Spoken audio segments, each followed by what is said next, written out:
Okay, hi guys, welcome back to my channel. I am so excited for today's video. I've been eyeing down this package that is delivered to my house for weeks now, but I've just been so busy filming other videos I haven't gotten to this one yet. This is a reading vlog of blind dates with books. So basically there's a bunch of libraries actually, like I know Barnes & Noble does it, but not the ones near me, where they'll cover up a book like this and then they'll put on the cover of it kind of like a synopsis of it. So you don't know the name of the book, you can't choose the cover, because when I'm going around Barnes & Noble, honestly, I'm judging a book by its cover. I'm looking at covers, that's the first thing you see. This kind of helps you can pick a genre that you like, but you don't know what you're getting with it, which I think is so fun. Like I said, no Barnes & Noble near me or any bookstores near me that I know of have blind date books, so I went on Etsy. They have so many on there. I thought these were cute because they were pink and they had a lot of genres I could choose from, so I picked 3 different ones. I am kind of nervous. The name of the Etsy shop, if you want to try this out, is Reader's Gonna Read Co. I'll link it down below. I chose 3: thriller/mystery,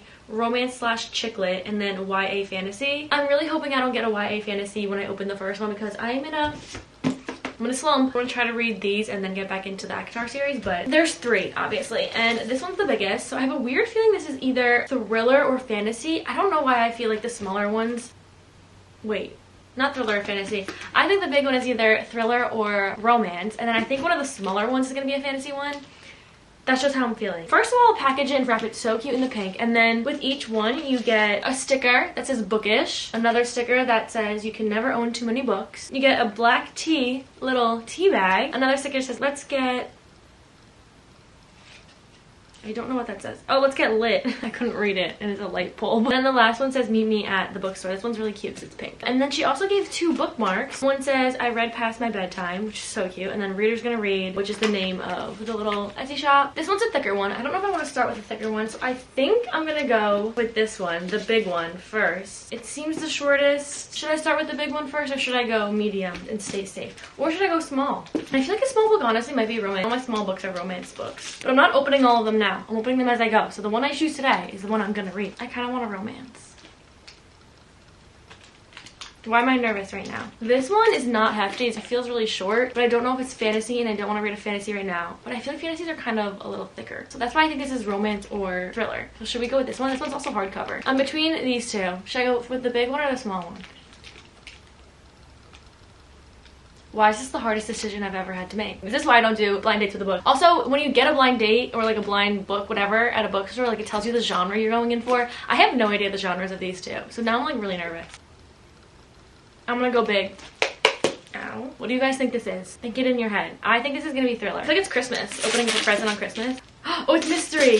The Red Chameleon, Erica Wright. I don't know if you've read any of these books too. I've never heard of this. I've never seen it. I'm not gonna look it up on Goodreads. I'm not gonna get any ratings or reviews before I go into it. I'm going in blind. As a private investigator, Kathleen Stone relies on her ability to blend into the background. With a little help from best wig maker on the Atlantic seaboard, Kathleen takes on a variety of personas, from a posh real estate agent to a petulant teenage boy. She was once a valuable undercover cop for the New York Police Department, but since her early retirement following a botched case, she's gone a little soft. These days, with the assistance of a street-smart drag queen, she mostly catches cheating spouses. When one husband ends up not so much adulterous as dead, Kat must tune up her rusty skills to catch a killer. She begins investigating the upper echelons of New York. She soon finds herself stepping on the toes of her former best friend, Detective Ellis Decker, as well as a sadistic kingpin she hoped never see again. Not only do memories of Salvatore Magrelli's knife-friendly tendencies give her the heebie-jeebies, but his connection to the case makes Kat a possible suspect too. She needs to move fast if she's to avoid becoming the next victim. That sounds really interesting. I'm really excited. I hope this is good. There's only 239 pages, and look how big the words are. You might not be able to tell on the camera, but I feel like I could finish this today if I really went for it. And you know what we're gonna do?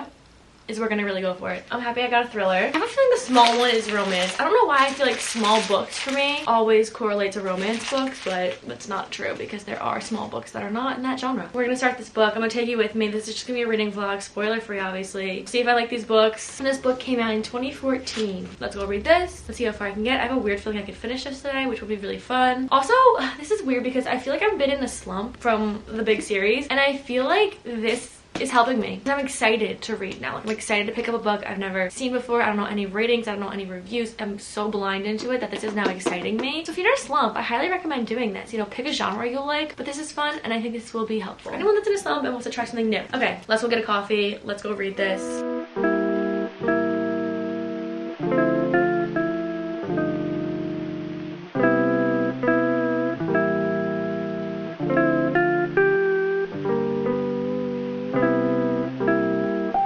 Okay, I'm further in the book now, and here's an update. I'm on page 94. Figured out the main plot. She used to be like undercover with the NYPD. I think that's what she was, but now she does private investigating for like couples who think their spouses are cheating on them. So she was doing work for this woman. I think her name is Mrs. Kramer, and she was following Mr. Kramer. Is that his name? Could be making that up. Yeah, Mr. and Mrs. Kramer. So she was following Mr. Kramer for a few days, and then he went to like a bar, so she followed him, and then he ended up getting shot and died. The private investigation is done now because obviously he's dead, but now she is in this little investigation because she's like, did Mrs. Kramer kill him? Who killed him? Her old colleagues think that she did it, or like are suspecting like, did you do it? You know, all this stuff. And she's like, no. Now they're trying to figure out and go undercover, talk to mutual people in all their lives, well, in the Kramer's lives, and figure out what exactly is going on. There's lots of names in here that I'm getting confused, like lots of different people. The writing is it's easy to read, but like a lot is happening, but like also like it's not interesting. And I feel like you would think it's interesting because it's a murder investigation, you know, going along with her figuring out who shot the guy, but it's like the characters aren't really that all interesting. The main character has different personas and different identities, so like she has different cards and different wigs that she wears. That's like kind of fun and interesting. She's always like a different person going places, so no one like really knows who she is. It's not really like an in-depth into all these characters, like it's just the story. Does that make sense? I don't think it does, but it's fine. I'm gonna keep reading. Maybe it gets more interesting. I don't know. I'm trying to get to like 200, update you guys. Hopefully, fingers crossed, it got better, but I have a weird feeling it's just gonna be like this the whole time. There's no like depth to it, not like hitting. Anyway, okay, that was my update. I'll be back.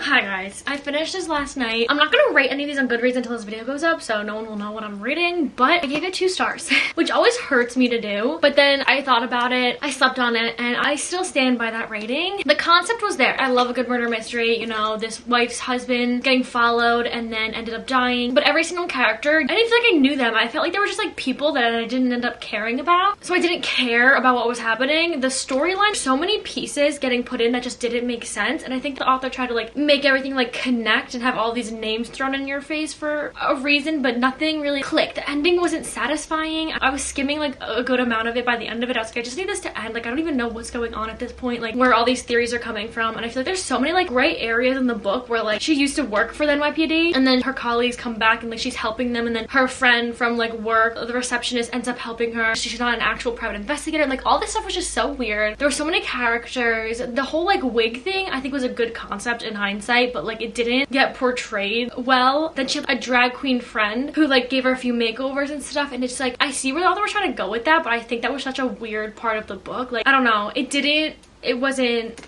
I don't recommend. And I don't like being mean about books. I feel like there's other murder mysteries that will keep you on your toes that like are more satisfying. Bummer, sad start of the video, which I don't know, I kind of feel a little bummed out because my reaction and rating, and I don't know, you know, I just don't want to start this video off on a bad leg, but it's fine. So I did finish this last night. So right after I finished it, my boyfriend was here and I had him help me pick my next book. So I already opened it, I already started it last night. So we're gonna go to that clip from last night and you guys will see me opening the next one, what it is. I'm gonna go read it and then I'll give you updates obviously as the time goes on. Kind of bummed, but it's okay. It didn't work out. The first book didn't work out. The second one might. Third one might. We'll see. See you. Actually, you guys are gonna watch me from last night, but I will see you in a little. Guys, I thought I should point out that the Red Chameleon, I ended up looking it up on Goodreads, and it has 3.45 stars. 3.45 stars. It only has 261 ratings. I'll put a screenshot. And majority of them are 3-star. I don't know how people gave this 5 stars. I mean, to each their own. But it also says Catstone #1. So I'm just like, there's a series? Oh my god, Catstone #2. Catstone #3. Yeah, not for me, but I thought I should just put out that the Goodreads review / rating, because I said I wasn't gonna look at it, but I ended up looking at it and I felt justified after, because I was like, oh, okay. So I'm not the only one that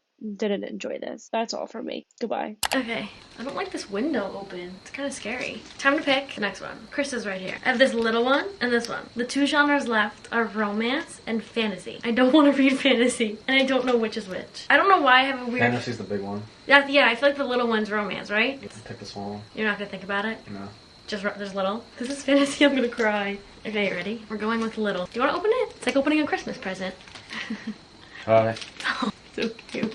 I'm nervous. What is it? Oh, it is romance. Marta Perry for Creep. 2 novels. Great. Oh, there's 2 novels? Twice in a Lifetime by Marta Perry. Falling for Texas by Jill Lynn. This is interesting. Wait, where does the second one start? Okay, so the first one is 240 pages. And then the second one ends like 472. Tell me how many pages are in each one. This looks like a book that like your grandma would pick out. It's one of those. We'd have to show them. Marta Perry for Keeps. And then a free bonus story. Twice in a Lifetime. When Georgia learns that her grandmother hired Matthew to carry out her eccentric request and unearth an old family secret, she plans to send the lawyer packing. But Georgia soon discovers how much the widowed father cares about her grandmother. And as they work together on the family history, the couple uncover a surprise about themselves. That love can strike twice in a lifetime. Is this a second chance romance? That's my favorite. I'm nervous. And the second one is Falling for Texas. I'm gonna read the first one, see how it goes. The first one's only like how much did I say it was? 240? Yeah, 240. So we're gonna read the first one, see how that goes. I've never read a book like this, never heard of this. This is like, I feel like in the section of like, Go to the small section in Target. The small, yeah. Let's start this. I hope it's good.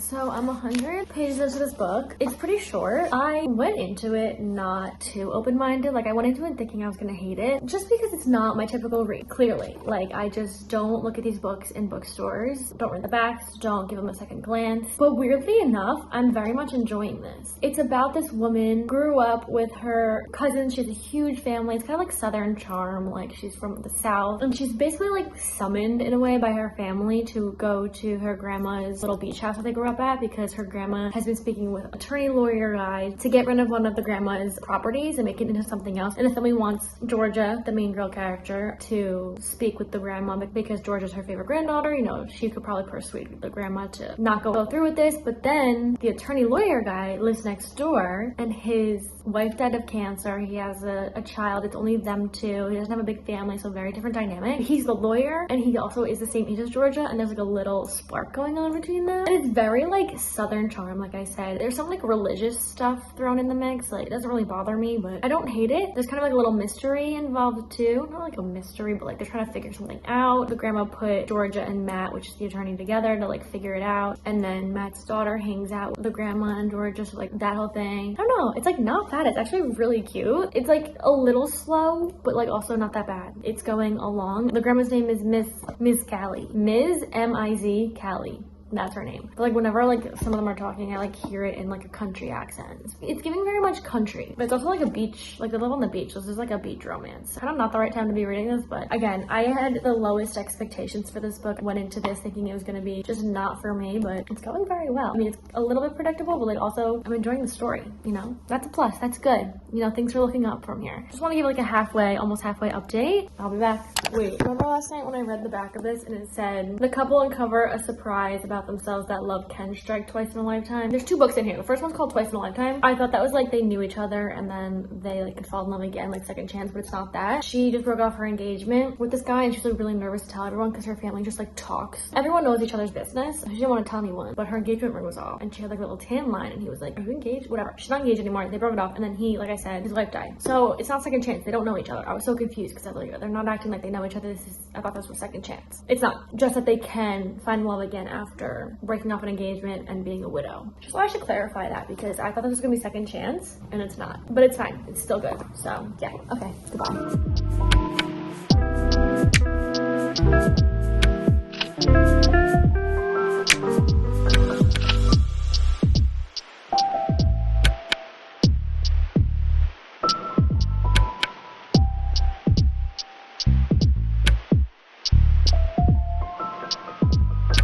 Guys, this is gonna sound a little crazy.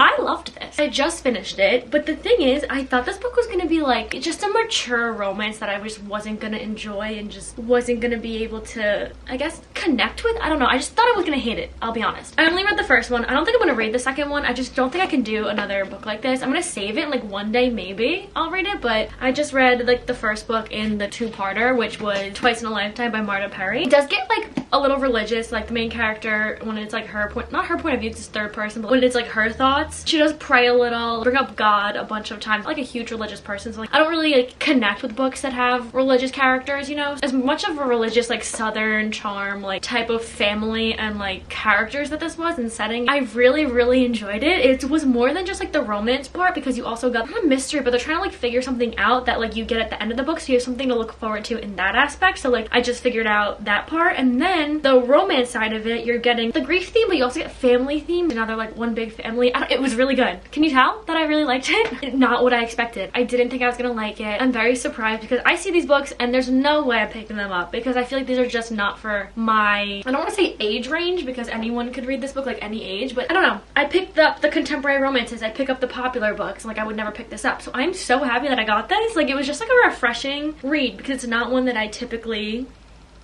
go for. I think if I read this over the summer, because it takes place like at the beach in warm weather time, I probably would really enjoy it more, just because it's not a setting for me right now. But the whole southernness of it, their accents, I don't know, I really enjoyed it. I mean, if you're looking for a book like this, definitely read this one, because I don't know about the second half of it, the Falling for Texas by Jill Lynn. It just says it's a free bonus story included in this volume, which is really cool, but I'm not gonna get to that. One day, quite possibly, but not today. If I had to rate this, I think I would give it like 4 stars, maybe. It was kind of slow. Okay, I'm back. I also didn't talk about the Goodreads for Twice in a Lifetime. This is also a series. It says the Bodine family #1, and the Bodine family is like Georgia Bodine. This one 179 ratings, but it has 3.9 stars on Goodreads. A bunch of them are like 4 or 5 stars. Majority are 4. I'm gonna end up rating it probably like a 3. I know I said 4 in the video. I don't know why I was so excited after reading this. I guess I really enjoyed it. Thinking back on it right now, I would give it like a 3.5.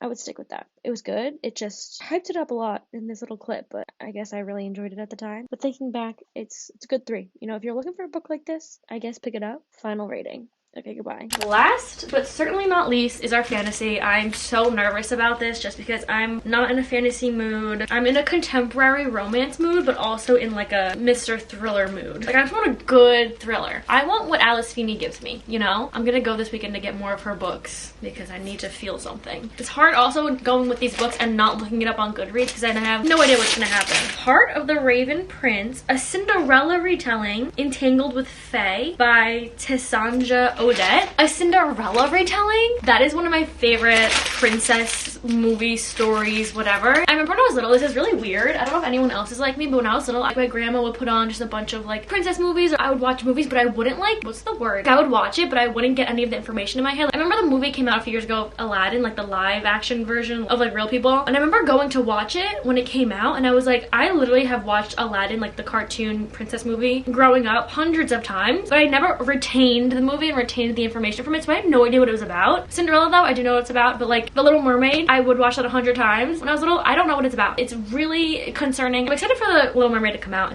Hopefully it's like the same storyline as the original, but I'm excited for that because I would love to know what it's about. Kind of sounds stupid. My little old me. I would just watch, you know? I was there for the visuals. A playboy prince in want of a decoy bride, a servant girl desperate for a disguise. Half Fae Ember craves freedom from her conniving stepfamily. As they weren't enough to deal with, a chance encounter with the arrogant Prince Franco leaves her humiliated and in a fiery rage. Nothing could convince her the prince is anything but a rake. With an opportunity to evade, her scheming stepmother falls into her lap. She'll pay the price, even if it means impersonating the prince's newest flame. To prove himself a worthy heir, Prince Franco must marry a princess, but he's given up on love. With the social season in full swing and bringing with it a horde of husband-hungry socialites, he'll do anything to delay the pressures of both marriage and the crown. And what a better solution than an alliance with a desperate servant girl glamored as his false future bride. Locked in a bargain, Ember must pose as a princess until midnight at the full moon ball. Until then, all she has to do is wear the glamour, pretend to court the prince, and above all else, not fall in love. But when feelings emerge on both sides, she starts to wonder if there's more to their contrived courtship than either of them planned. Can Ember and Franco find love when the masks come off, or will illusions and lies prove stronger than their hearts? I'm excited. I love a good retelling, but Cinderella is one of my favorites, and one, like I said, that I actually know the storyline of. I also am the biggest fan of A Cinderella Story with Hilary Duff. I have watched that movie so many times. Any retelling or any version of Cinderella, I'm there for. So I'm very excited. I'm gonna go start this. This one's a little bit thicker, almost 500 pages. So That's good. I was very unenthusiastic, just begging for no fantasy, because I picked out these books weeks ago. I ordered them. They've been sitting there for a while, so when I ordered this, I was like, yeah, I'm excited for a fantasy. Like, I chose that one, obviously. And when it came, I just don't want a fantasy, so now that I have one, and I read the back, I'm kind of more excited. Hopefully, fingers crossed, this is good and not gonna put me in another slump, because I will probably cry. It's actually funny, too, because whenever I read a fantasy and they give these little maps in the front, why did I start like that? What I'm trying to say is the map in the front has all the little lands, and there's autumn, spring, wind, solar, winter, summer, kind of like ACOTAR. Anyway, oh, it's dual point of view. This should be fun. Also, getting a romance in this is definitely going to help me out. I was praying that it was a fantasy romance, not just like a fantasy world type of book. You know, I will update you guys. I'll let you know how it is. I'm very excited. Yay.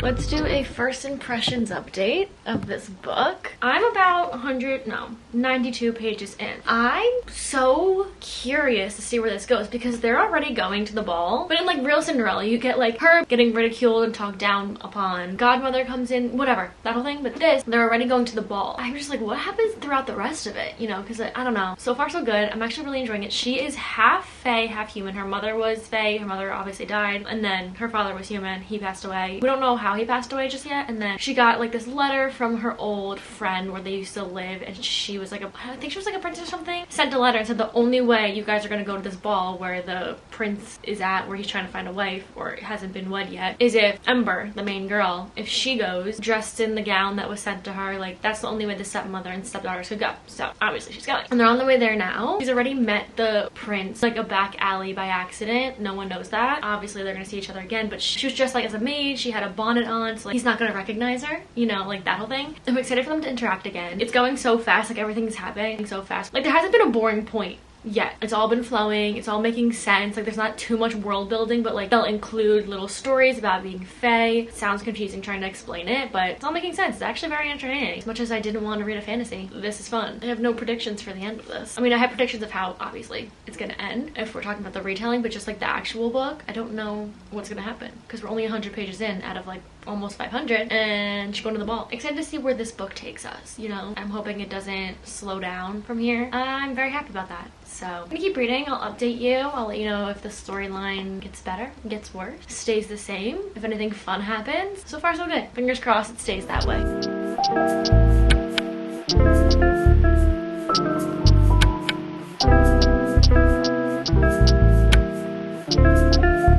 Hi guys. It is indeed nighttime-ish. I don't know. Yeah, it's 7:30. I say nighttime-ish as if it's not completely black outside. I thought I would update of where I am in the book. I don't remember last time I spoke. I think it was like right in the beginning when she went to like the palace with her stepmom and stepsisters to meet the prince, and like they could only go if she went, that whole thing. Well, now I'm on page 312 and I am running through this book. I don't know what it is, if it's the fact that I know not majority of the story, but I know like the baseline of the story, like obviously because of the retelling, that made it so easy to get into, mixed with the romance in it, because the romance is so good. It's like enemies to lovers, fake dating, and like it's focusing on the romance part of it, but also you're getting like the Cinderella retelling, the fantasy. It's mixed so well. I don't know which vlog it was in, but I wear these headphones. I want the AirPod Max or whatever the big ones are from Apple. I have these, they're Beats. I've had these on all day, playing like violin version of Taylor Swift songs, fantasy music playlist just in my head while reading.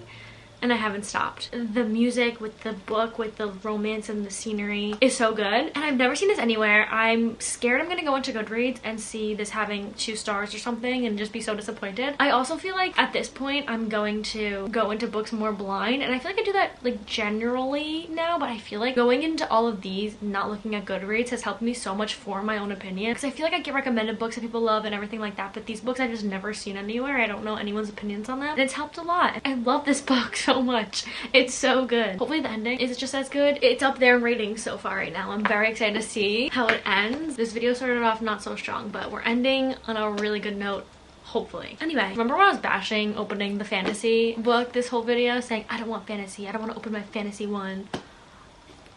outplayed myself because this is so good. I'm gonna keep reading. This is just an update because it's been so long since I've talked. There's a lot that's going on. Clearly the romance has happened and I'm eating it up. That's all I'll say. And I will update you guys on what happens. If it was worth it, no, because it is worth it. If the ending is worth this hype that I'm talking about. I'm so excited.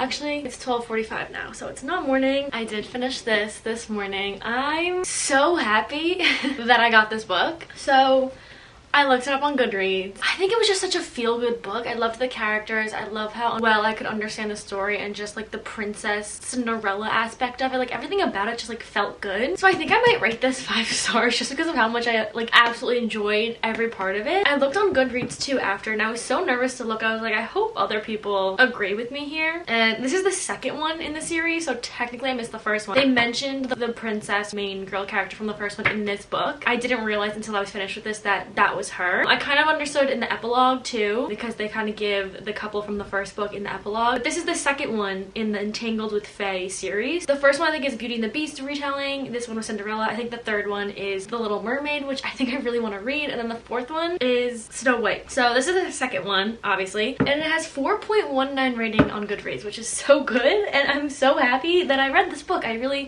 can you tell how giddy I am? Okay, first of all, the main character, the main guy, Franco, he really reminds me of Reese. And not in like their personalities, literally just because he's like a raven, like he flies, he has the wings, he's a prince, whatever, like he has that kind of stance. And it kind of reminds me of Reese from Avatar a little bit. Not in personalities though, because Franco is not like a brooding prince, like a grumpy, hates everyone prince. Like he's very vulnerable, he's very playful, which I liked. Like their banter was so amazing. I really enjoyed them just talking to each other. The romance was just so good and I like how it was focused on that, but also you got the Cinderella stuff and you got the evil stepmother, the evil stepsisters, her issues with the glamour and the glass slipper and everything. Like it was just done so well and I'm so happy that I read it. I highly recommend if you watch like a feel-good fantasy, if you like retellings and stuff like that, like it felt good. Also my headphones are life-changing. I'm gonna go this weekend and buy the Apple ones. I know they're like very expensive, but I had my headphones on all last night and this morning listening to Taylor Swift violin versions of music, which you know this kind of reminds me of like if you mix like ACOTAR, not ACOTAR, but like the fairy tale essence of ACOTAR with like Bridgerton, that's what you get in this. Not like the actual storyline of ACOTAR, but just like the feeling and the maybe like the setting more, because they have the courts and the palaces, whatever, mixed with Bridgerton. Like this is what this is, and that's why I was looking up like Bridgerton playlist, violin versions of Taylor Swift songs, and it hit so hard while I was listening to this. Literally the end of the epilogue, I don't know if anyone's read this, the end of the epilogue of this book, I was listening to Love Story by Taylor Swift, the violin version, and it hit so hard. I'm obsessed. What a way to end this video. Highly recommend. This video in general was so fun to film. I loved, like more than anything, going into books blind, not looking at Goodreads, not looking at reviews, not knowing anyone's opinions on these books. Like when I go into a book knowing either a lot of people like it, a lot of people don't like it, already my view on it and how I'm gonna feel is already altered. Like I already have like thoughts in my head. Going into these so blind, it's like I can make my own opinion. Like it's just a blank slate. I don't know what Goodreads is saying. I don't know anything. And I loved that so much. So I feel like I read a lot of books I see online. So it's nice to read books that like no one or I've never heard of. I mean, it did flop a little. The first book was just not good, but some people might like it. And I think that's what's so great about the blind date with a book, because you have so many opinions and everyone has a different opinion. And the first book, like that I read, the mystery thriller, whatever, someone might have loved and I didn't. And you know, it's very fun. You don't know what book you're getting. You don't know what everyone thinks about it. Like very interesting way to just kind of like spice up my rating, get me into something else, because I was in a bit of a slump with the ACOTAR series. I'm gonna get back into that now. Any of you are bored and need a little switch up, I'm gonna link the Etsy shop that I got all these from down below. Maybe you guys will find a new 5-star read as well. Now I can go rate these on Goodreads. Actually no, when this video goes up I will. Okay, so first book, The Red Chameleon by Erica Wright, was the flop. I did give this 2 stars. It just didn't hit the way I feel like it could have. Yeah,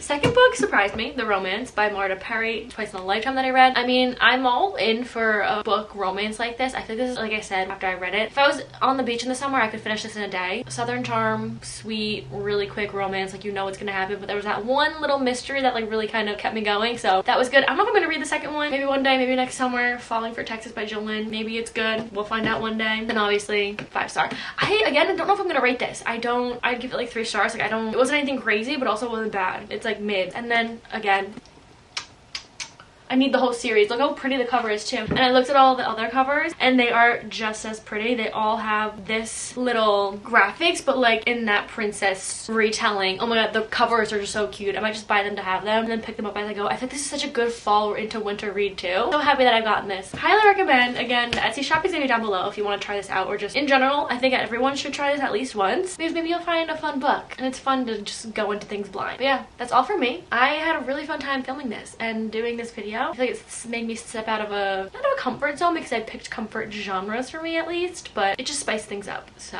highly recommend. Thank you guys for watching. I hope you guys enjoyed. I will see you hopefully in the next one. Bye!